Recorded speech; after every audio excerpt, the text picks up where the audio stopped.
We're going to talk today about something which often gets a bad rap in rugby circles, and that is the kick chase.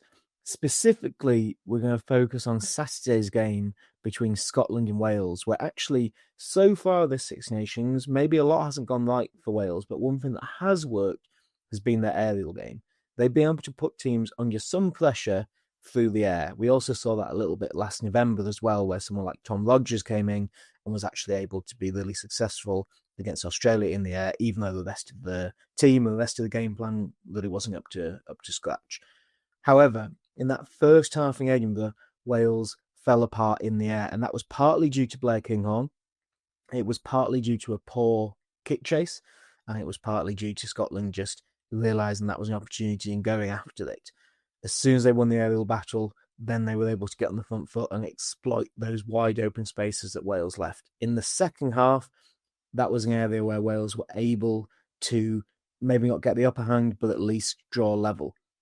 However, I am aware that kicking, box kicking, which is one of the things we're going to be talking about today, is not all that popular. So the goal today is to explain why you should care and show you a little bit about what exactly is going on in that part of the game. I've simplified this down obviously a lot, but we have a ruck and we've got our 9 is about to box kick, and we've got the yellow 15 is going to receive the ball.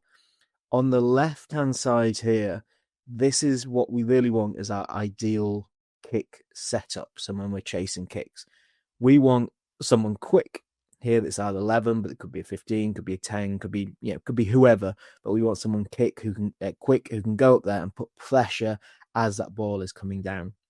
And then either side of them, we need someone to mop up, because in most cases, and you've probably seen this yourself, it's not going to be that our quick person can actually just take the ball unopposed. The best opportunity they're going to have of retaining possession is to slap the ball backwards to someone else. If they don't maintain possession, if our yellow 15 wins this, we need our forwards to be there to hit them and then potentially win that ruck, because this is a great opportunity. Even if you don't win the ball back, yellow will have to work all the way back down to be in position for this kick the seat. And if they're not there, we might get the penalty from the ensuing kick. So let's just have a look. Kick goes up, 11 chases, our 2 forwards either side, gets batted back, they win. Now, this is what we don't want to see, though. This is what you will have seen some of in the past before this became an area of real focus for a lot of teams. So 11 goes up, and our 2 forwards maybe think they've got a chance to win the ball as well, so they tighten up around the 11, but 15 wings it. Our 3 players are now all in the same place, and 15 just runs down the edge. So when you're watching on Saturday, on the absolutely fantastic Super Saturday lineup we've got, just watch for these nuances in the kick chase, because it is a very detailed setup that they have. So let's have a look at this in action, and we're going to have a look at the Sharks here kicking to the lines. Now, you can see they have their lineup. They've got a quick player in the middle. They've got 2 forwards either side. And as the ball goes up, what we will see is quick man goes up, puts the pressure on, and just in the back of shot there, you can see the 2 forwards either side, and there's some support players on the near side out of camera shot. But when it comes back, it's 1, and then the Sharks can play away and can attack this space that's been left. Great attacking opportunity here. But you'll see the detail there. Quick man goes up, 2 forwards either side. Let's have a look at the Premiership, and we're going to have a look here at the Northampton Saints. Now, this is a great clip because you can actually see Northampton getting into position for this kick. So at the moment, they have 2 people. They have 1 Saints player who is running in to provide support at the ruck. And you can see the wide player is calling. He's calling people over, waiting, and now that they have someone in there. So they now have 3 people. They've actually got 2 backs and 1 forward, but they have their 3 people in. So this is exactly the setup that we like to see. Ball goes up. Big kick chase.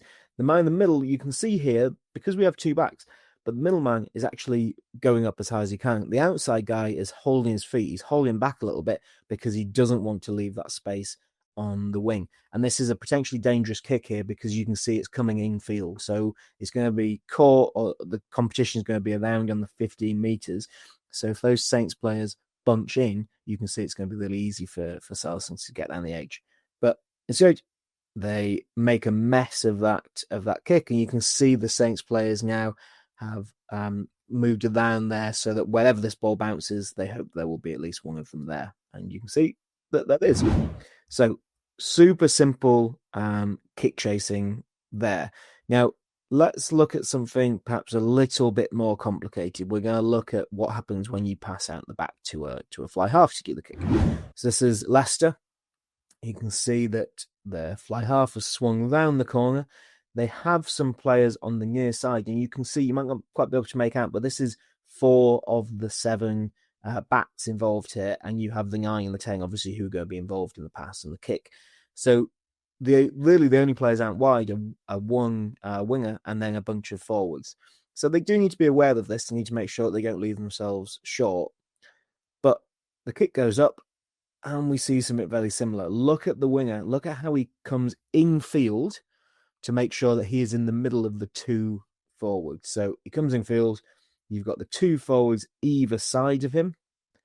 Again, it's slapped back. And then we have a competition here and a successful carry.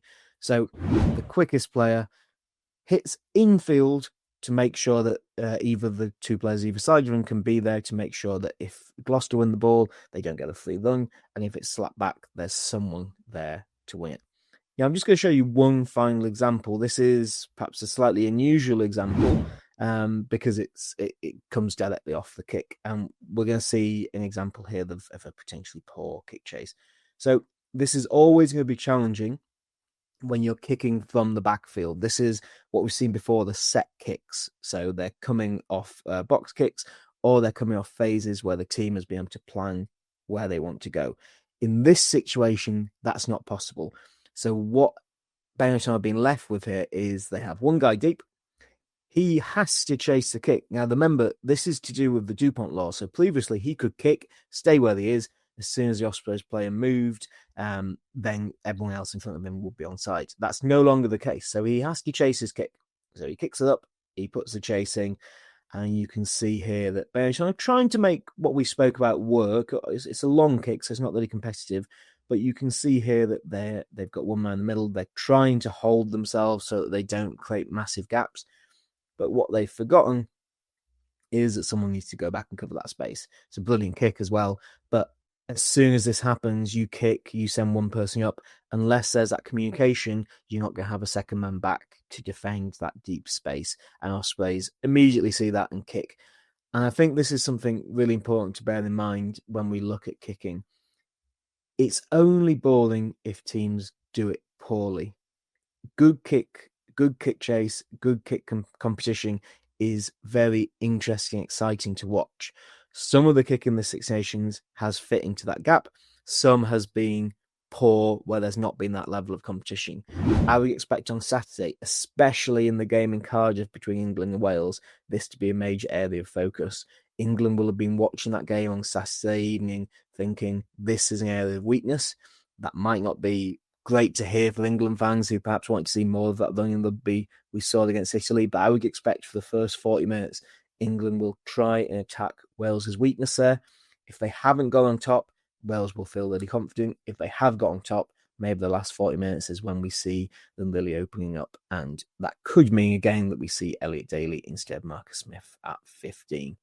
Who knows, though? This whole tournament has been a fascinating mismatch of different ideas. And so we could well see Super Saturday come with a lot of different focuses, a lot of different ideas that perhaps we haven't seen yet as teams try and get that edge with so much on the line here. Thank you.